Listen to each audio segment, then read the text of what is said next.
Hey there! This is your Congressional Daily Digest for Wednesday, May 7th, 2025. No spin, no bias, just the facts. Let's break down what's happening today in Congress. In the Senate, several key votes took place yesterday and are shaping today's discussions. The Senate passed House Joint Resolution 61, which disapproves of an Environmental Protection Agency rule related to hazardous air pollutants in rubber tire manufacturing. The final vote was 55 in favor, 45 opposed. Senators also voted to move forward with debate on Senate Joint Resolution 13, which challenges the Office of the Comptroller of the Currency's new rule for reviewing bank merger applications. That motion to proceed passed 53 to 46.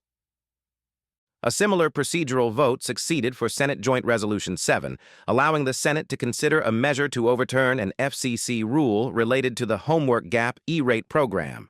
That passed 53 to 47. Lawmakers also advanced House Joint Resolution 60, dealing with motor vehicle regulations inside Glen Canyon National Recreation Area. This too moved forward with a 53 to 47 vote. Looking ahead, a cloture motion has been filed on the Genius Act, formerly known as Senate Bill 1582. This legislation aims to regulate the issuance and use of stablecoins, a type of cryptocurrency. The cloture vote, which limits debate and sets up final consideration, is scheduled for Thursday, May 8th. On the nominations front, Frank Bisignano has been confirmed as the new Commissioner of the Social Security Administration, approved by a 53 to 47 vote. The Senate also received several high-profile nominations: Charlton Allen for Special Counsel at the Office of Special Counsel, Pedro Allende for Undersecretary for Science and Technology at the Department of Homeland Security, Jeffrey Bardos to serve as U.S. Representative to the United Nations for Management and Reform, Sarah Carter as the Director of National Drug Control Policy, Mary Ann Carter to chair the National Endowment for the Arts, and Yehuda Kaplan as Special Envoy to monitor and combat anti-Semitism.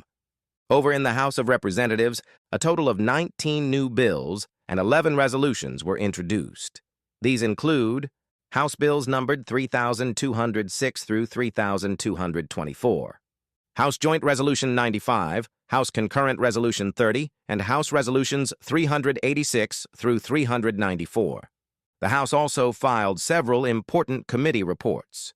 House Resolution 478 proposes a 3-year transition period for new financial institutions, known as de novo banks, to meet full capital standards required by federal regulators. House Resolution 976 seeks to repeal data collection requirements placed on small business lenders under the Equal Credit Opportunity Act. H.R. 1919 would prohibit the Federal Reserve from offering financial services directly to individuals and restricts the use of a central bank digital currency for purposes of monetary policy.